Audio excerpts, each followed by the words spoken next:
Terima kasih Datuk Speaker. 5 minit. Ya, terima kasih Datuk Speaker.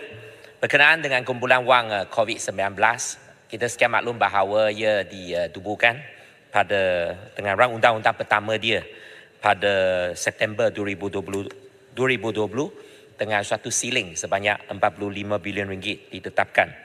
Dan dengan bindaan 2 kali, sekali pada Disember 2020 dan siling peruntukan dibinda kepada 65 bilion, dan pada tahun 2021 Oktober silingnya ditingkatkan sekali lagi kepada 110 bilion. Dan kita sekian maklum juga tujuan kumpulan wang COVID-19 ini adalah untuk membiayai bantuan-bantuan kerajaan pada ketika itu seperti prihatin PKS tambahan, bencana kita prihatin dan sebagainya. Dan demi untuk menampung keperluan kumpulan wang COVID-19 ini, kita juga nampak seperti yang dinyatakan oleh Yang Berhormat di Perdana Menteri tadi, khas statutory telah pun ditingkatkan 2 kali dari 55% daripada KDNK sehinggalah 60% dan pada akhirnya 65%. Dan selain daripada itu, kerajaan pada ketika itu telah pun juga meluluskan pengeluaran dana daripada kumpulan wang amanah negara yang mana Kuan ditubuhkan pada 1988, lebih daripada 30 tahun. Kali pertama kita menggunakan pakai dana dalam Kuan dan 5 bilion telah pun dikeluarkan. Dan apabila kita nampak usaha kerajaan untuk menangani keadaan yang sedia ada apabila semasa pandemik, kita juga perlu mengambil iktibar bahawa segala perbelanjaan walaupun semasa pandemik tetap perlu mematuhi skala tata kelola kewangan, mengekalkan amalan integriti yang tinggi dan sampailah kepada mereka yang berkeperluan dan yang berkelayakan.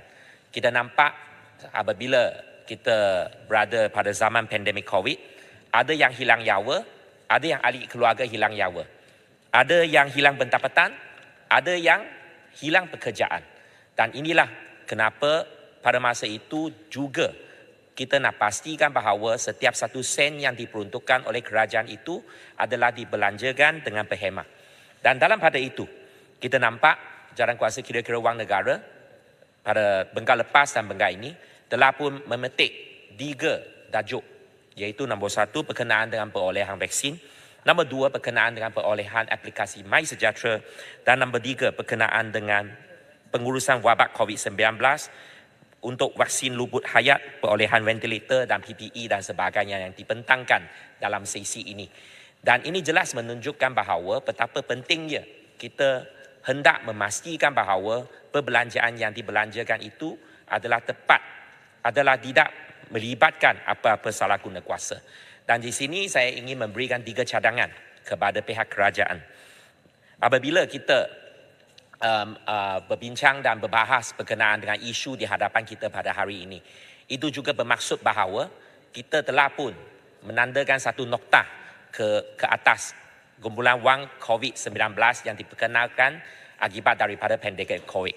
Dan pada masa yang sama juga, kita hendak memberikan satu jawapan kepada rakyat di luar sana bahawa sama ada kesemua wang yang telah pun kita janakan, yang telah pun kita gunakan pada masa itu adalah memadai, adalah tepat pada sasarannya dan tidak melibatkan apa-apa pembaziran ataupun penyelewengan. 3 cadangan. Nombor 1, saya cadangkan supaya MOF untuk memberikan satu laporan terperinci terhadap jumlah wang yang telah pun dibelanjakan tadi dinyatakan lebih kurang 97% bersamaan dengan 107 bilion telah pun dibelanjakan. Kemanakah wang tersebut dibelanjakan, dalam kategori mana, sama ada kategori pembelian vaksin ataupun kategori pemberian subsidi upah ataupun kategori bantuan kepada PKS dan sebagainya. Saya memohon supaya pihak MOF boleh memberikan satu maklumat secara terperinci terhadap kesemua perbelanjaan yang diberikan. Mungkin boleh diberikan secara tertulis kepada kesemua ahli-ahli parlimen. Nombor 2, saya juga menyarankan supaya kedua audit negara dipertanggungjawabkan untuk melaksanakan satu audit penuh ke atas kesemua perbelanjaan ini. Kita tahu bahawa ketua audit negara sebelum ini ada melaksanakan audit-audit secara berperingkat yang menyasarkan kepada subjek masing-masing. Tetapi untuk kesemua jumlah wang 107 bilion ini, saya cadangkan, sarankan supaya ketua audit negara boleh melaksanakan satu audit penuh. Itu nombor 2. Nombor 3, berkenaan dengan aplikasi MySejahtera. Kita sekian maklum bahawa dari dulu sampai sekarang kita nampak pembangunan dan perolehan aplikasi MySejahtera ini. Saya boleh menyifatkannya sebagai suatu perolehan tanpa kontrak, satu perolehan tanpa tender, satu perolehan tanpa surat kelulusan, satu perolehan tanpa surat setuju terima. Dan aplikasi MySejahtera pada hari ini masih lagi digunakan oleh kerajaan dan saya meminta supaya pihak Kementerian Kewangan MOF untuk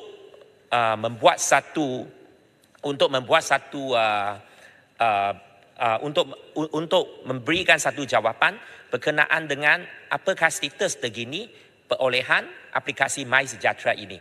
Berkenaan dengan beberapa isu yang saya bangkitkan tadi, tak ada kontrak, tak ada tender, tak ada SST, tak ada surat penerimaan dan sebagainya. Isu ini telah pun dibangkitkan sekian lama, dijawab oleh MOH, tetapi saya percaya bahawa kementerian yang boleh memberikan jawapan yang lebih terperinci adalah MOF. So dengan itu, sekian saja daripada saya. Terima kasih, Datuk Speaker. Terima kasih Yang Berhormat Taiping. Dipersilakan Yang Berhormat Beruas 5 minit. Terima kasih.